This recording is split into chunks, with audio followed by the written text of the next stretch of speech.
The tragic murder of Mike Hickman is illustrative of a problem plaguing black neighborhoods that we've been groomed to ignore. It's racist to discuss the self-hatred that provokes black men to cavalierly settle disagreements with gun violence.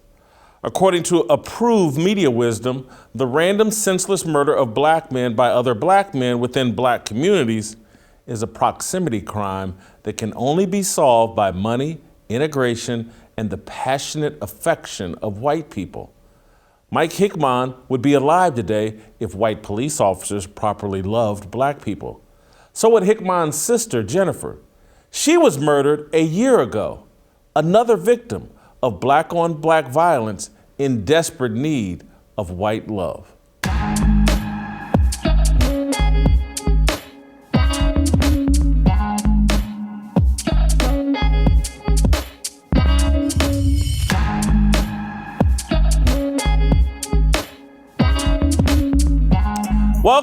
Welcome to Fearless with Jason Whitlock. I am Jason Whitlock, your host. Happy Monday to you and yours. We made it through the weekend. It's good to be back. We're here for the long haul this week, and we have a fantastic lineup of shows for you this week, and we're going to get it started today with an awesome show that will feature two fearless soldiers, Dave Shannon and Steve Kim, and my take on an issue I just previewed in the cold open that I hope I get through today without getting emotional, without going on forever. But this issue is near and dear to my heart. So let's start a fire and then go from there. Corporate media has made it taboo to discuss the cultural rot at the root of black men randomly killing each other. So you're unlikely to see a Say His Name campaign focused on Mike Hickman. Hickman is unworthy of the kind of deification corporate and social media reserved for heroic black men harmed while resisting arrest. Hickman is no George Floyd, Michael Brown, Dante Wright, Rayshard Brooks, Jacob Blake, or Eric Garner. Hickman was a father, husband, active local church member, a former running back at the University of North Texas, and a Little League football coach. Saturday night in Lancaster, Texas, an opposing coach gunned down 43-year-old Mike Hickman in front of 80 Pee Wee football players. Following a scrimmage between players 9 years and under, the adult coaches engaged in an on-field brawl sparked when someone kicked the ball Hickman attempted to pick up from the ground. According to police, Yaqub Talib, the brother of a former NFL star, ended the melee, shooting Hickman dead. Hickman's 9-year-old son was on the field at the time. So was Aqib Talib, the former 5-time Pro Bowler, Super Bowl champion, NFL broadcaster, and brother of the alleged shooter. The tragedy that befell Mike Hickman is illustrative of a problem plaguing black neighborhoods that we've been groomed to ignore.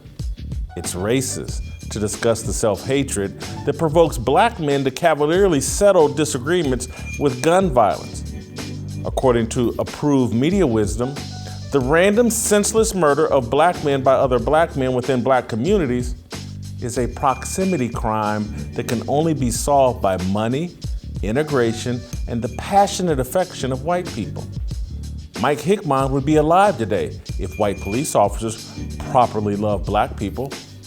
So would Hickman's sister, Jennifer. Last July, Jeffrey Allen Scott confessed to murdering Jennifer Hickman, a 37-year-old middle school teacher, volleyball coach, and mother of one daughter. Jennifer played basketball at Texas Southern University. She earned a master's degree in education from Concordia University, Texas. So let's do the math here. Within a 13-month span, in separate incidents, a brother and sister who used athletics to earn college degrees and dedicated themselves to helping young people were murdered by black men. A brother and a sister murdered within 13 months of each other in separate incidents. But we won't shout their names. They're victims of proximity homicides. Those murders don't matter. There are no white people to directly blame. Lancaster is a working class suburb approximately 15 minutes south of Oak Cliff, Dallas. That's the area where Mike and Jennifer Hickman grew up. 65% of Lancaster's 41,000 residents are black, 23% are Hispanic. The city has produced a handful of journeyman NFL players. Its most famous native is perhaps former Duke basketball player Thomas Hill, who was a shooting guard for the Blue Devils during the Christian Laettner Grant Hill era. Aqib and Aqib Talib, raised by their single mother, grew up in Richardson, Texas, a northern suburb of Dallas. 25 miles separate Richardson from Lancaster. Talib and Hickman fit the corporate media's proximity profile. So what's the solution? Should black people distance themselves from each other? Given that Aqib earned more than $70 million during his 12-year NFL career, it's hard to blame poverty for Aqib shooting Hickman. Maybe poverty and proximity don't explain the astronomical murder rate impacting the life expectancy of black men. Maybe it's a culture of self-hate and disrespect. Maybe the pursuit of white love doesn't cure black self-hate. Maybe the matriarchal culture adopted by American black people foments emotional men with no impulse control.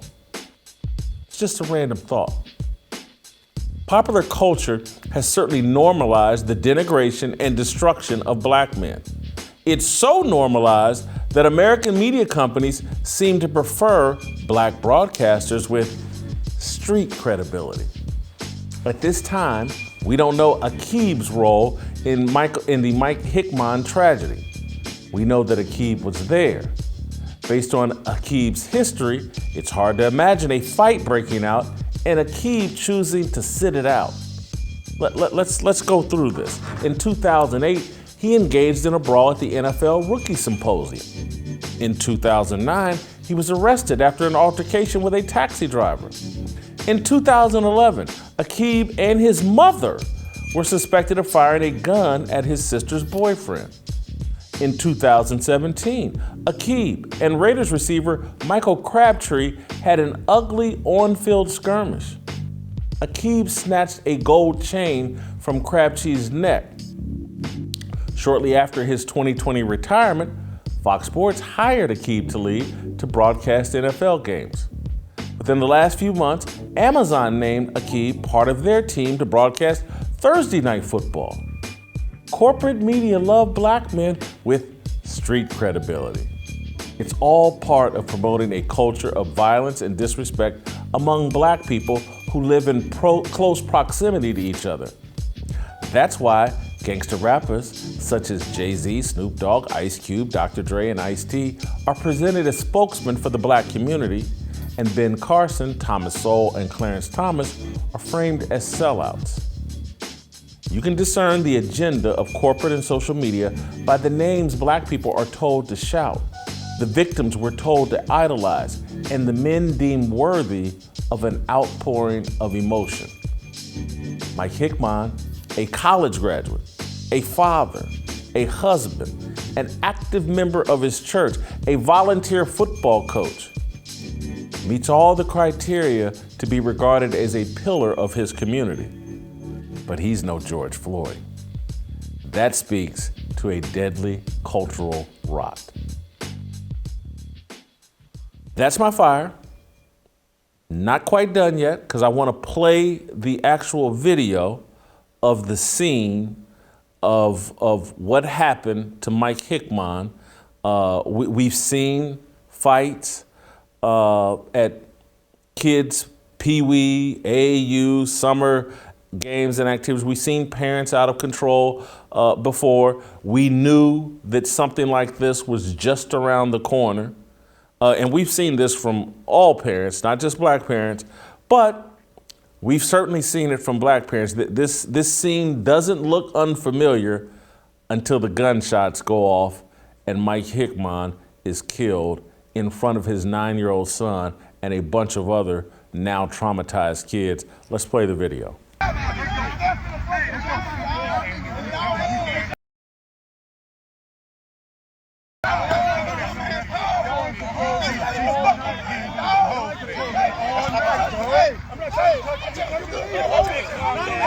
It's over, bro. No, you're wrong for that shit, bro. Please, no. Niggas say you respect each other. You're wrong for that, bro, man. Say, bro, you're wrong for that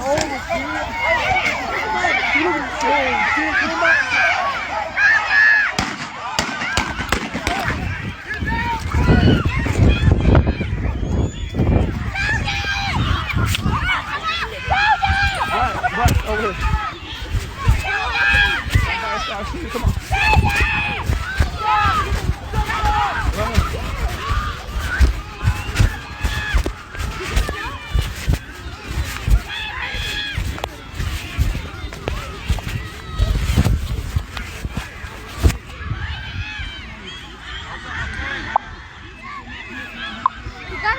Hold on, bro.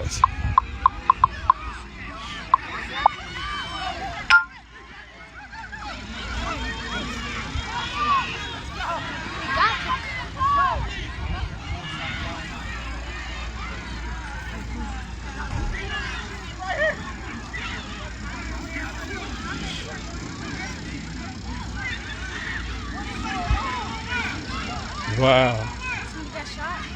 Looks like.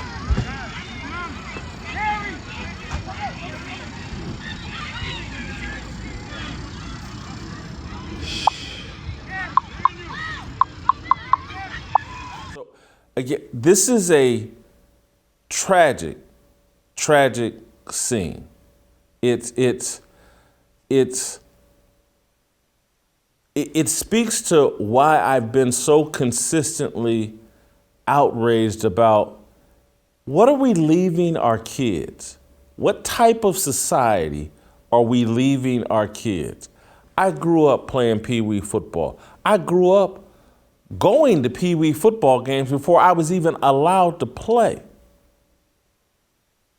I grew up going, my brother, who didn't really care for sports and athletics, he was older than me. He played on a football team. I look forward to practice more than he did. I look forward to the games more than he did.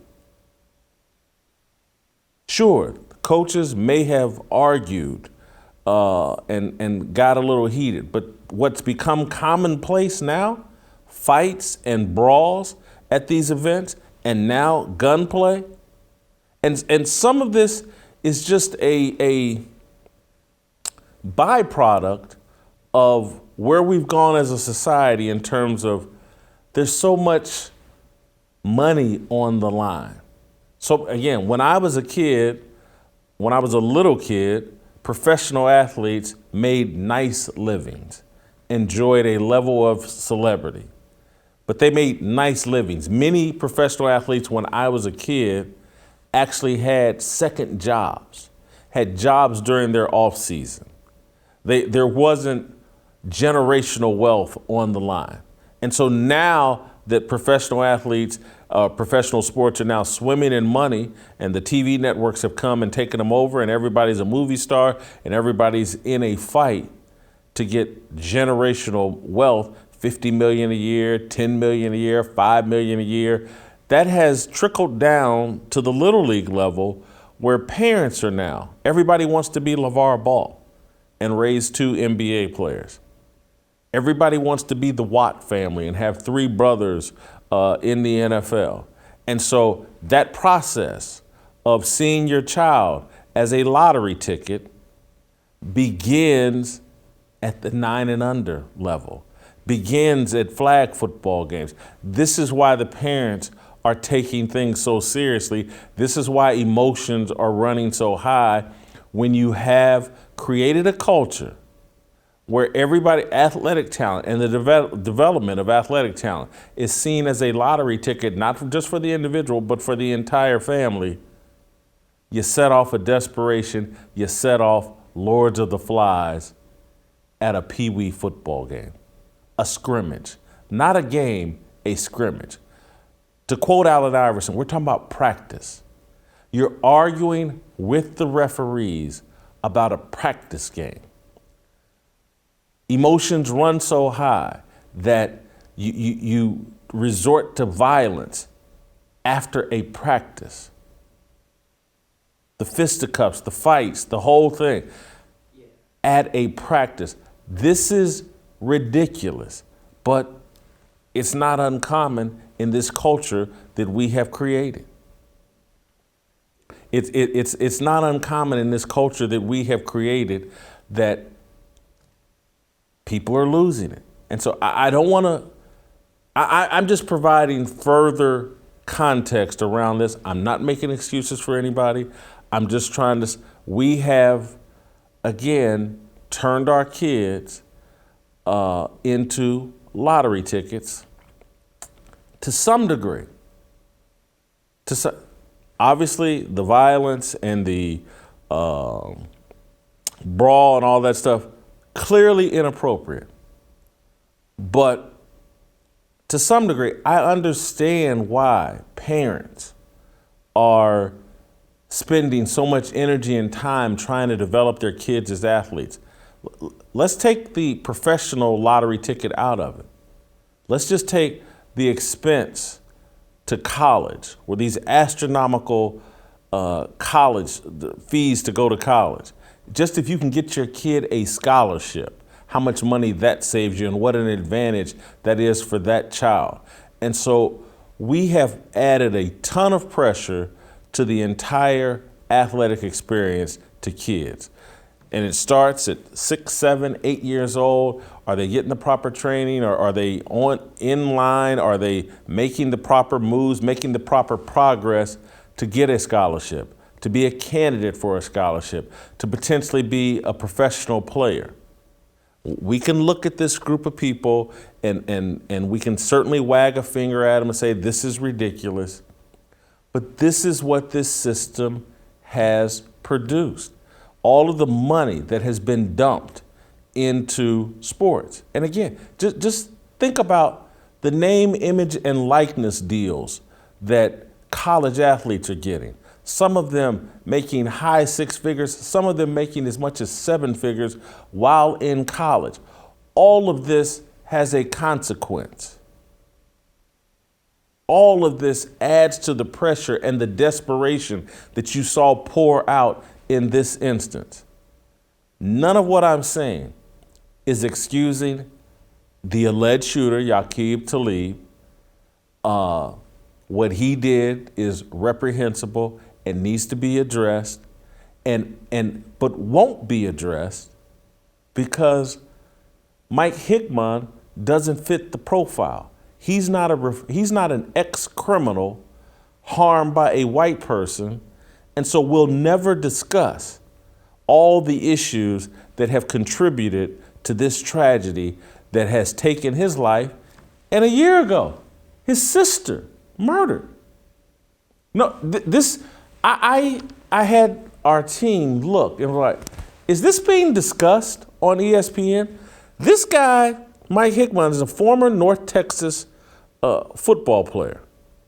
Played there for 5 years. Played a lot, lettered, I think 4 of the 5 years he was there. He's a little league football coach.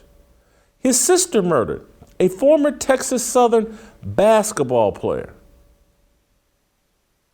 But you won't see anybody shouting, say his name on ESPN or virtually anywhere on social media.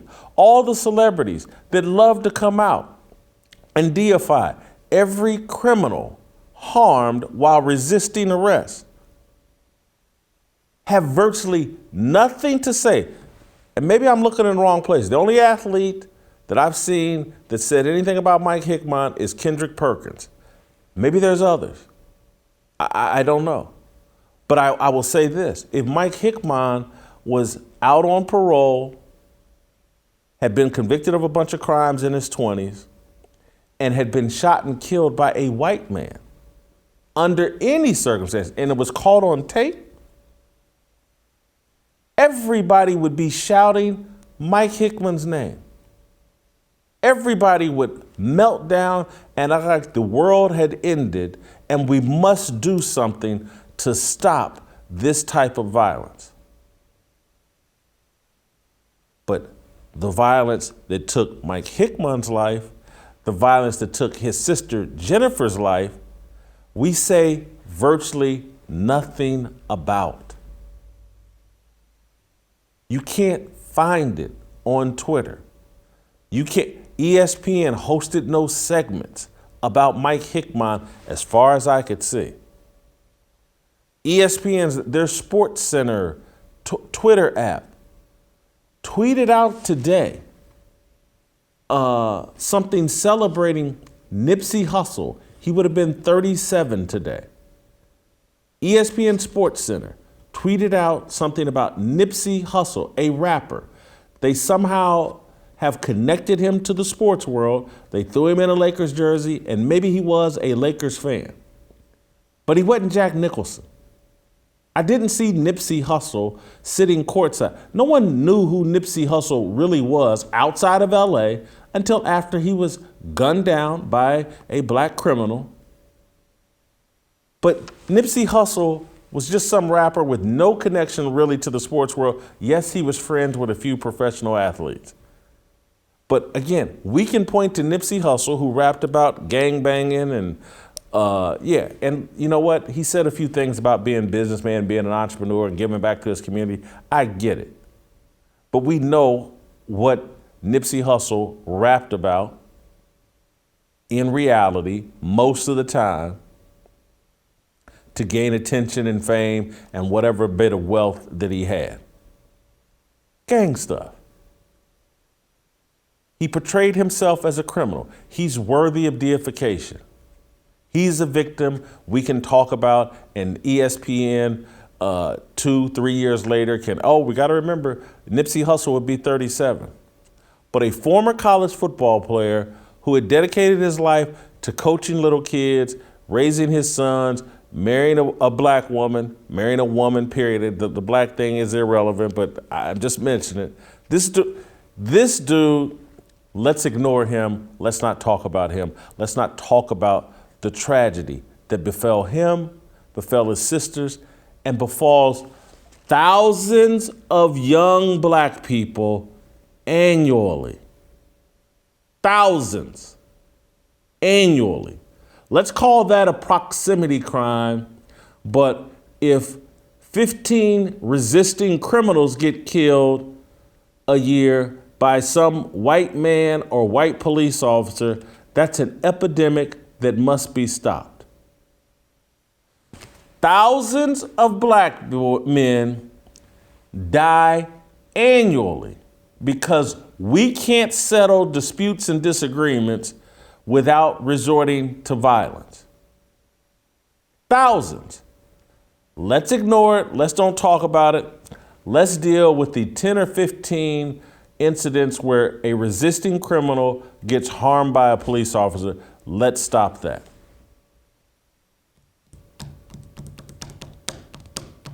That doesn't bother you? That doesn't bother anyone? That Mike Hickman, his name won't be celebrated. No one's going to point to him. ESPN, all the other celebrities that love screaming about George Floyd, Rayshard Brooks, Jacob Blake, Eric Garner. They'll have nothing to say about Mike Hickman. It's embarrassing. You can't fix a rotting culture by ignoring it or treating some other small, minute problem. There is, again, NFL players will put the names of criminals on the back of their helmets. Will anybody put Mike Hickman's name on the back of their helmet? NFL players, NBA players, professional athletes, in pursuit of fame, clout, reputation, brand building. Hey, I'm meeting with law enforcement to talk about how law enforcement and the community can get along better and work together better. I want to hear about professional athletes, particularly black ones, who are hosting meetings in their former communities with black men and boys. Go meet with the Crips and the Bloods, the gangster disciples and the vice lords.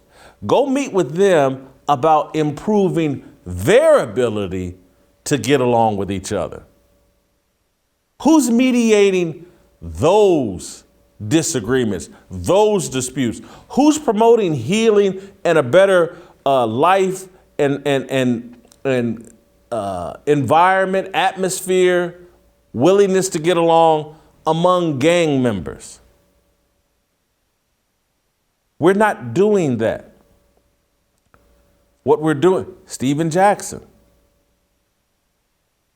he's willing to go check in with, what is it, O Block? What was that name of that place in Chicago? O Block or whatever? Willing to go in and check in with the gangbangers there. Ain't nothing wrong with checking in with them. But is anybody there trying to get those guys to tamp down the black on black violence? We save that. Let's go talk to the police to make sure that once a year they don't accidentally kill a black resisting gang criminal. This stuff, it's fundamental. This is like a man and a woman married having a problem getting along, and someone says, hey, let's send their kids to counseling. If their kids get along better, maybe mom and dad will get along better. Let's don't treat the actual problem. Now look, the kids may be part of mom and dad's problem. Might be part of it. But sending them off to counseling, the kids, and not mom and dad, the actual people at each other's throats. People would look at this and call it lunacy. And people are looking at what we're doing. Every time one of these athletes raises their hand, oh, I went and met with police and had a conversation with them about how they can get along better with black people. We need counselors, fathers, teaching black boys and men how to get along with each other, how to settle disputes without turning to violence. That's what we need. That's what Mike Hickman in this story represent an opportunity for us to discuss that problem, the problem really impacting black communities and black people and black men. It ain't Derek Chauvin, and I'm sorry. It was the fentanyl. And I'm sorry. We can sit around and play games all we want, but trust me, Derek Chauvin coming down the street, George Floyd coming down the street in Minneapolis at night. I know who all of you are, which one you're walking towards and which one you're running away from. Quit lying. Before we bring in Dave Shannon and Steve Kim, take care of a little business. School is right around the corner, and many kids do not know where their meals will come from this semester. For every order in the month of August, Good Ranchers is donating to help those kids by providing high quality and nutritious meals, and you can join this campaign by ordering a box of 100% American meat. It makes a huge difference in the lives and minds of these kids. Good Ranchers is an award-winning food delivery service that brings 100% American meat and seafood to your door. They source the best of American farms so that you can get the highest quality food possible. A good meal goes a long way for anyone, especially a child. They need proteins, vitamins, and nutrition to help them grow. So fill your plate while you fuel their good minds with Good Ranchers. Go to goodranchers.com/fearless to join the movement today. You'll get $30 off your order, free shipping, and donate life-changing food to kids in need. Giving back never felt or lasted this long and was so good. Let's help them hit and pass their goal of 100,000 meals donated. All we have to do is change the way we buy meat. You can get better quality, better flavor, and more impact with Good Ranchers. So don't think twice. Go to goodranchers.com/fearless or use my code FEARLESS to claim your $30 off any box of beef, chicken, or seafood. I want us, our group, the Fearless Army, the Fearless Soldiers, to donate the most meals out of everyone. This is a great cause, and I think we all should get behind it. Fill plates, fuel minds, Change the future one meal at a time with Good Ranchers. Find out why they're the fastest growing meat company in America. All right, you can email me and us at fearless@blaze.com, at theblaze.com. Dave Shannon, Eric's.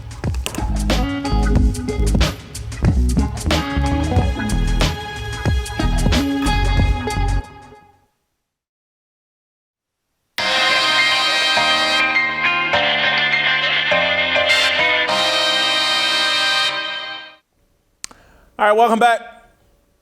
Let's roll out to Idaho and bring in Dave Shannon, a father who has a teenage son that I believe was involved with football and certainly can speak to a culture that is in full rot and decline to where we have normalized the kind of behavior and violence that we just seem to look the other way. And so, Dave, I'm wondering if you have an explanation on why someone like Mike Hickman can be murdered in such a tragic way.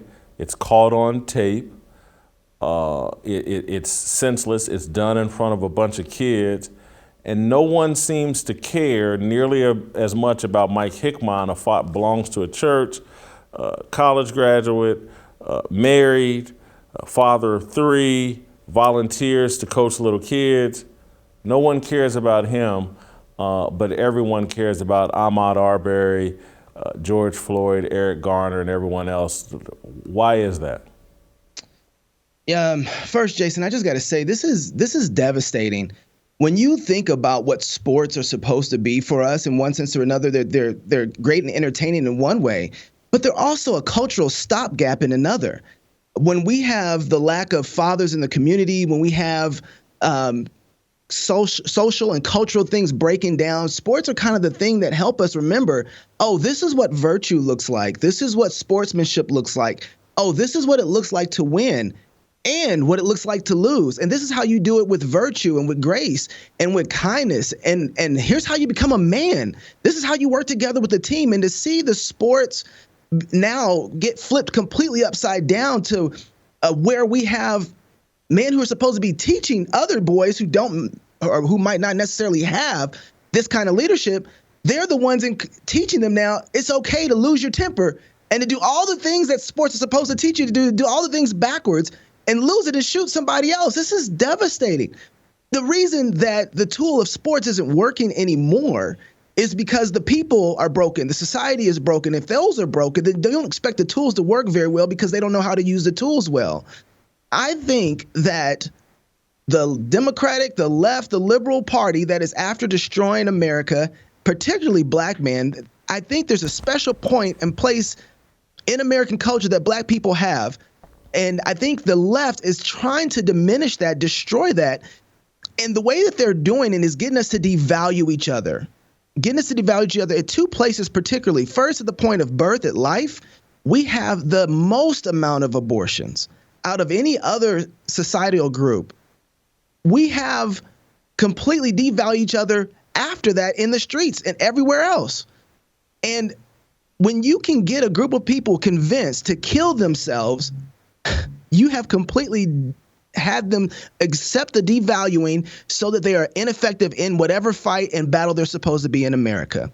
Somehow, in some way, there are a lot of elements where black people are essential and important to the foundation of America, leading America. I think the left knows that. And they know, like Margaret Sanger, if they can take us out, if they can get us to devalue ourselves and get us to commit our own genocide, then they have the free reins to do whatever they want to with America. And you can see that all the way throughout. They've been using us as a political pool for the homosexual movement, for lack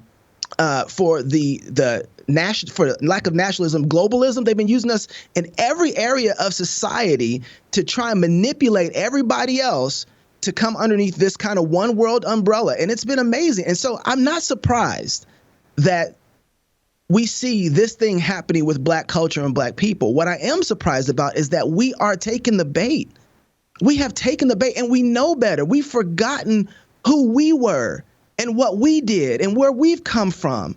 that we used to say, hey, remember how they treated us as human beings? Why would we treat another human being with that sort of disrespect? This is how old white racist culture would treat us. Why would we take the bait and start treating each other the way they would treat us, where they could just gun us down in the street? I've found that I have to treat my brothers, my black brothers, the way that they've tried to tell me that I need to treat police. I am far more patient with them, far more gracious, because I know that there is a temper that goes off. And if I'm not working with them, de-escalating the situation, then we're going to have a situation where one of us might not walk out of there. And so I've found that I have to give way more grace, way more kindness, spend way more time de-escalating the situation, because somebody hasn't taught this dude how to de-escalate the situation, how to talk to another human being, how to understand the value of somebody else made in the image of God. And because of that, we are going to have to spend more time in every interaction engaging each other with that type of patience. Dave, you unpacked a mouthful, and I want to go back to the foundational point you made, that some people may be lost and like, how is this connected? How can black on black violence be connected to abortion? And so I just want to give you an opportunity to expound on that, and let me start it off by saying, look, everything starts from a foundational point of view. And so it's like, if you see yourself as a healthy person, you're more likely to do healthy things to maintain being a healthy person. And so it's the abortion issue is foundational in the sense of Margaret Sanger, Planned Parenthood, the left has basically convinced black people, you know what? You're better off killing that baby because you can't properly raise it. You don't have the family structure. You don't have the finances. Your life would be better without a child. And so if that seeps in, becomes a foundational point of view, it's like, well, a baby is kind of, it's not God's blessing. It's not the greatest gift that can be bestowed on you. It's a burden. It's a responsibility. It's something that maybe you're better off doing without. And so if you start with that mindset from the beginning, it eventually just trickles down. And when you become an adult, you don't see human life as valuable, and you certainly don't see black human life as valuable. And that's why we tolerate so much black on black violence. That's why we tolerate so much denigration of black people in music. Other groups would never accept the kind of popular mainstream music that is totally denigrates black people, because their foundational mindset is every white child, every Jewish child, every Italian child, every Irish child, every Asian, they have value. And I'm just not talking about every one of these groups, every person in that group, but overall, that's what they think. And so that's why they're comfortable drawing a line in the sand and saying, hey, you ain't gonna talk to me in music this way. And that's why it doesn't happen. Whereas we tolerate it and we think it's a good thing. And so that foundational mindset just leads to the kind of disrespect and just lack of respect for life that just keeps spilling out, and we keep calling it proximity crime, and it's really a thought crime that's been put in our head. Jason, I don't even think you left me anything to say. No, you have to always start with, if they can destroy the image of God and get you to think that the image of God is not valuable, then there isn't anything that you will consider to be valuable after that. So you can think of it as you have your goals of what you want to achieve over here. They want to sell you this picture of what you can achieve and what you can have in your life. But the problem is this human being is in the way. this person made in the image of God, this child is in the way. And you know what? It's not really a child. It doesn't have to be in the way. And there's a thing that you can do before it's born that you can get rid of it, and it's not even going to be a problem. And they get you to sacrifice this human being on the altar of your dream. And if you're willing to take a human being and put them on the altar and to sacrifice them so that you can achieve what makes you feel good, that makes you the God of the universe, that gets you what you want, and you're willing to sacrifice your own children, who else or what else won't you sacrifice to continue getting what you want? There is no end to that, because you've already said the image of God has no value in me achieving my ultimate goal. And if God and what his standards are and what his word says to do and my love for a child gets in the way of my goal, then I'm going to sacrifice that to achieve the ultimate thing that makes me happy, my goal. And man, anybody who gets in the way of that, you can take 17 of these bullets. I will get whatever it is that I want. If you disrespect me while I'm on the way to my goal.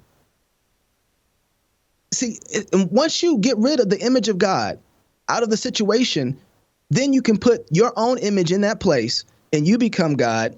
And then you can do whatever you want to do to whomever you want to do and feel justified doing it. I think, Dave, all of this, and I don't want to unload too much in this conversation and spin it a different direction, but I complain constantly about the secularization of American society. And being secular is just, you're anti-religious, you don't believe in God, it's a godless society. And I hear so many people that they've created this thing, this term the left has, corporate media has, Christian nationalism. And they've created this term and they oh my God, it's like if you're called a Christian nationalist, it's the worst thing. And it's just a created term that they've made up. And they take what people of faith are saying, they distort it, take it out of context. Someone may speak imprecisely about why they think that American culture needs to lean back into its Christian values, and then the left pounces and says, oh, that's Christian nationalism. And really, all that people are talking about foundationally is what you're talking about. We have to go back to setting up a society that, and everybody doesn't have to believe this, but the society needs to be built around this universal truth that we're all made in the image of God. And again, that doesn't mean everybody in the society has to believe in God. They don't have to adopt my views. But a society that reflects that value of that we're all image bearers of God, our rights come from a higher power than man and government, you can now build a society that benefits everyone, even non-believers, even people of a different religious deal. But a society that's founded on those principles works for everybody, and a society built on secular principles works just the way it is working. None of our lives have the kind of value that it's supposed to have. It's why we keep seeing videos pop up of young kids. I think of the guy in Pennsylvania that was beaten in the streets, in Philadelphia, beaten in the streets by a group of 10 to 14-year-old kids. I just saw a video of a young dude beating a 70-year-old man. And this, I think, was in LA, beat and robbed some 70-year-old senior citizen, another citizen followed him out and chased him down. But this is a byproduct of a secular worldview. And I can't blame people for wanting us to return to some type of biblical worldview, because it actually works best for everyone. As it is intended to do. Jason, I have a thing about Christian nationalism. I think the left has made it up because it's a bait. This is what they do with everything. They're baiting white men because what they want to really say is white Christian nationalism. And they are saying that. And I think white men have to be particularly careful, and Christians have to be particularly careful not to take the bait, not because I don't believe in the worldview of what's being said. It's because they want to put out a particular bait that they can define and control, because that's what the left does with words, definitions. That's why there's a fight over pronouns right now. You must call me this. You are this, because they set the bait, they set the words, and they define it. And then once they get you into that category, then you have to take in all that they feed that term with. And right now, white men are being told that they're horrible, that they are worse than scum, that they're racist, and that they're sexist, and that they have all this testosterone and it's bad. And then they give this term out and they say, embrace that term. And they're like, well, then I'm going to embrace it. I'm going to be the baddest white Christian nationalist that exists. And they've taken the bait. And I think that they need to do something else. They need to promote the worldview completely different. I think that the universe belongs to Jesus Christ. The world belongs to Jesus Christ. They need to reject, in one sense, the term Christian nationalism and take on something much bigger, because Christian nationalism is too small. If the universe belongs to Jesus, how about Christian intergalacticism? That's the term I want them to take on. Because the sun belongs to Jesus, the moon belongs to Jesus, the stars belong to Jesus, the dirt, the earth, the air. They need to take the vision and push it bigger. The left just wants to give them this little small container to live in and be like, nah, bro, this is Christian intergalacticism. And that's what I am. I'm a Christian intergalacticist, you know? And so that's the term we need to take on. And when we take that on, then when we talk about the universe and the world, we can talk about how it's ordered. If the world belongs to Jesus, he's given us a standard. He's given us laws that don't only govern the cosmos so that the sun, the moon, and the earth work and go in rotation. It also flows all the way out to humanity so that when man function the way that Christ has said, just like the galaxy, it works properly, so does the world, so do man, so does everything else when our interactions with each other, so that we're patient with each other, we're kind with each other, because we follow the God of the universe. Dave, I cannot top that, and I'm not going to try. I love Christian intergalacticism. Intergalacticism, yeah. Yes. We're going to patent that. That's a Dave Shannon creation. Thank you, Dave, so much. Appreciate it. Get your Fearless Army swag at shopblazemedia.com/fearless. Steve Kim.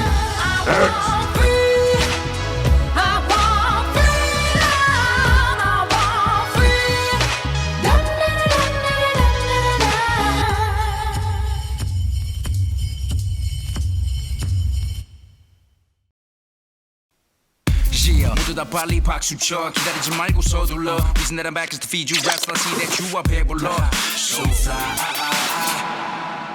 All right, welcome back. The Korean Cosell, Steve Kim, is who alerted me yesterday to the Mike Hickman story. Steve, welcome back to the show.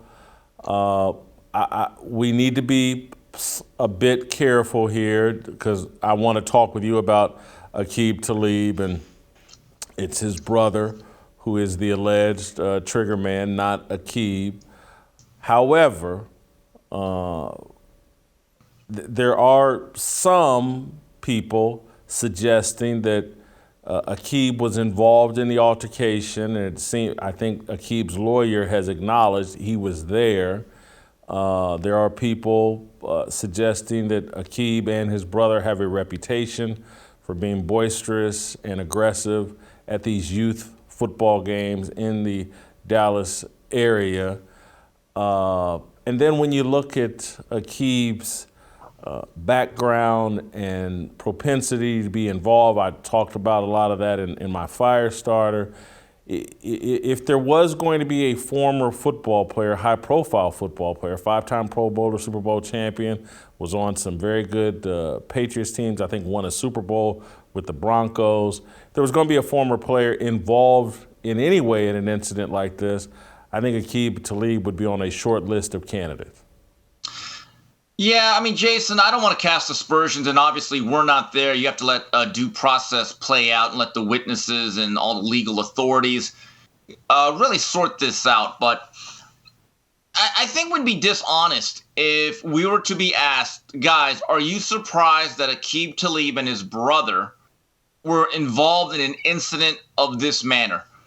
Based on the background of what we know about Talib, the answer would have to be no, because there's a long history. Sometimes your track record will tell you all you know about your present and your future. But I also think there's something bigger in play here, is that youth sports has become an absolute cesspool for adult behavior that, quite frankly, is not very adult. Now, Jason, you've seen the videos online. This is happening more and more at AAU basketball games, not even between the two teams, but now we're seeing officials and referees being assaulted. And back when I was growing up, when I was playing, I was just a very mediocre Little League, Bronco League baseball player. You were taught to not even to talk to the referees or the officials. You shut up and you played, you shook hands and you walked away. Nowadays, it's getting to a point where I wonder if anyone at that level will volunteer their time, no matter how much money they make, to be a referee, an umpire, or an official for any of these events, based on the things that I've been seeing the last couple of years. I think it's a very, very disturbing trend. Look, not everything has this type of violent conclusion, but really, if you are a volunteer, Jason, and you're just trying to do this for the kids and earn a few bucks, there has to be better ways.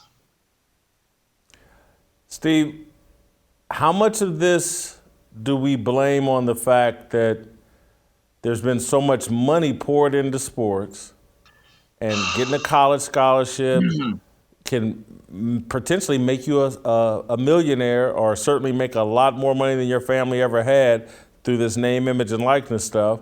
Then there's, oh my God, if you make it to the pros, you can make, generational wealth as a professional athlete. I just think all the money poured into sports is going to bring out this kind of desperation. Parents now look at their kids who have any athletic ability and see them as potential lottery tickets. Jason, as someone who's covered boxing for more than 25 years now, I see this a lot in terms of fathers who basically look at their young kids, mostly males, as walking ATMs. They train them from the very beginning, and once they turn pro, they quit their own job. So no matter what they did, whether it's a plumber, accountant, dig ditcher, construction worker, they start to make their son the breadwinner. And yeah, you're absolutely right. If you read the stories about what happens, many of these kids who are from a single parent home, these kids are now looked upon as not necessarily the leaders of the household, but at the very least counted on to get their education paid for after high school, and then perhaps make the league, without understanding that the odds are incredibly low. I've read before, and I don't know if the numbers have changed, but the number of high school athletes in football that actually goes to Division I is less than 2.5% to 3%. Then from that number, the guys that actually play college football that actually stick in a league that make the National Football League roster is about 2%. And that's in a career, Jason, where the average career is about 3.8 years. That's not a long-term plan. And I have felt for a while that there has been this this overemphasis on sports. I mean, I hear of kids, and it used to be really prevalent in basketball, but it's happening in football now, where these kids by the 11th grade have already gone to 4 different schools because they're not starting enough. They don't like the system. They don't like the coach. They don't want to work it out. They're not going to win enough. And I'm thinking to myself, what happened? I know it's a quaint notion, Jason, but I'm old school and I'm an old guy. What happened to just going to school to actually get an education? There's an incredible amount of pressure on these young kids that begins not in high school, not even in middle school, really from the time that they lace up their first pair of cleats. And I want to go back to this, to the man that was slain yesterday. That's an incredibly tragic story, because let's be honest, and I don't want to be accused of being stereotypical, but we know a lot of these kids do not have fathers. They come from one-parent homes, and men like this are counted upon, whether it's fair or not, to be a male authority figure in their lives, to give them some proper guidance. They don't get paid a lot of money. It's not particularly glamorous. And now, not only do you have to deal with parents that are overbearing and overstep their lines, you're really telling me now they're putting their lives at stake in the most extreme cases? Something about that is very, very diluted. Steve, and it's a tad tone deaf to talk about, but I just think we got to talk about it. Do you think Amazon and Fox Sports can continue to use Aqib Talib as a broadcaster? Boy, that's a tough question. I mean, here's the question that I would have for Aqib. Could you have done more to prevent what happened? Because my assumption is if your brother is a volatile enough individual to basically shoot at someone at a youth football game, and it's not even a real game. It's basically a camp setting. I mean, it's a game, but it's not a game. Could you have done more to prevent this? Because my sense is maybe you were the only person that could have prevented that by basically holding him back. The other question is, and again, I would have to be there. You'd have to talk to the parents and the participants of what happened in that particular league. Are you a part of the problem in terms of your behavior and your persona and the way you act? And did you become a part of the problem specifically yesterday in not only letting that fester, but letting that thing really grow out of hand to the point that it did? I'm absolutely stunned. I look at some of the footage and I'm like, look, I get it. Parents get angry. They get very, very heated. They're incredibly passionate, even more so than their sons. But the thought of actually someone pulling out a firearm and then pulling that trigger is something beyond comprehension. So, yeah, that question that you go back to, should Fox and Amazon reevaluate their relationship with Aqib Talib? I believe in their own best interest, they have to do their due diligence and see what role did he play before making a decision. All right, let me ask it a different way, and I'm not going to duck the question. Eventually, I'm going to answer myself. Should he have been hired by Fox Sports in the first place, just given his criminal history and the problems he had throughout his career? You know, his reputation was stamped as, you know, a tough egg, a bad guy. You know, look, I had a friend that covered the University of Kansas, and this goes all the way back to the guy's days at Kansas. His reputation just was not strong. He was a troublemaker. You know, I listened to a story yesterday about they in a bowl game, I think maybe the Peach Bowl, or they played in some bowl game, and he was right in the middle of a fight with the opposing team at some, you know, pre-game or, you know, days before the bowl game event. He's right in the middle of a fight between that team, and then you go to the NFL Rookie Symposium. He's got issues. Shot himself, got shot outside of a strip club. Has been accused of shooting guns. Incident with a taxi cab driver. Should Fox Sports have all the people that play in the NFL? Aqib Talib with his rap sheet, that's who Fox Sports hires to broadcast NFL games? Should they have done that? It's a great question. About that NFL symposium, I just wonder now about today's NFL symposiums. Do they actually bring up Aqib Talib and what happened? That's a question I've asked for a few years. Here's the issue. Should his past have been held against him? You know, we can't be hypocritical about this. One of our favorite guys is Michael Jerome Irvin. Michael Irvin had a very checkered past, whether it was in Dallas, the White House, his drug use. And look what he has done. He has really rehabilitated his own career and image, and he has blossomed in that role as a television personality. What I always found interesting about Aqib Talib is I never thought he was that media-friendly of a guy when he played. I knew he was a colorful character. He was a bit of a renegade.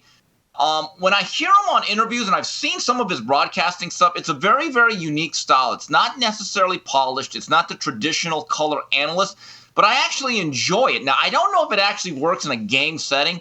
I think it's much better as a podcast, having discussions with some of his luminaries, talking about the sport very freely. But I think it's much different when you're actually in a game setting and you have to hit your cues, and you have to talk in small sound bites and be concise and really be a great communicator. With that said, I wonder, Jason, I asked this of you, do you think Fox hired him because they want to be looked upon as, hey, we keep it real. Look at us. We have no boundaries. And that it's all part of this movement to really diversify everything in the world. So let me unpack this a little bit in terms. Michael Irvin is one of my favorite human beings in professional sports. Ray Lewis might be my favorite human being in professional sport. Michael Vick, one of my favorite guys in professional sports. And so Michael Irvin is, with the NFL Network. He used to be at ESPN. Yeah. Obviously, I work with Ray Lewis at Fox Sports. Obviously, I work with Michael Vick at Fox Sports. And again, we know the incident with Ray Lewis in Atlanta. We know the dogfighting deal with Michael Vick. We know that Michael Irvin loved the sugar booger or the booger sugar or whatever it is, whatever it's called, and women. Where I'm going to put these guys in a different category, particularly as it relates to Michael Irvin and Ray Lewis. And I would even say Michael Vick. I never met anyone that thought these guys were bad guys. Michael Irvin liked drugs, liked to party, liked women. But just like a mean person, a dangerous person, someone that wants to harm people, never heard anyone say that about Michael Irvin, has never struck me that way. Ray Lewis, greatest defensive player perhaps of the last 20, 30 years, never was, to me, had the reputation of a bad guy. And I know, Ray didn't snitch, or snitch is the wrong word, didn't immediately come clean with everything he thought, cooperate with the police on an incident. But again, knowing Ray Lewis, and I'm sorry, this is my own bias, Ray Lewis loves Jesus Christ. He's a Christian. That always means something to me. Michael Irvin, same thing, always means something to me. Michael Vick, the way he's handled himself after getting out of jail for the dogfighting deal, awesome human being, humble, presents himself in a way that he's not a threat. That has not been Aqib Talib. I've talked with people that played with him in the professional ranks. I've talked to people that covered him in the college ranks. Aqib Talib loved to present himself as a bad guy who's from the street, and if you cross him in a certain way, he's about that life. That's the way he's presented himself. And so I think Fox Sports made a mistake. I think that this whole culture has made a mistake of embracing the guys who have built reputations around being bad guys, around being borderline criminals, gang members, gang associated, whatever. I mean, just look at all the smoke and how it's celebrated.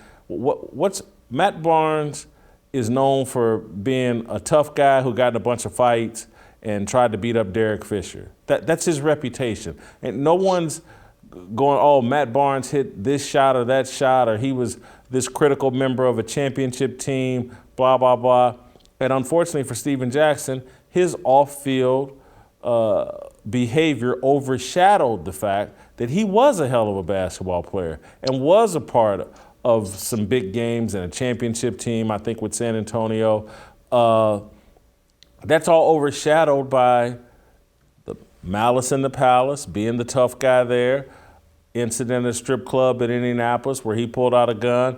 But this seems to be who corporate media is embracing. Again, It's like everybody, for black athletes, you gotta be, hey, could you star in a gangster rap video if you can?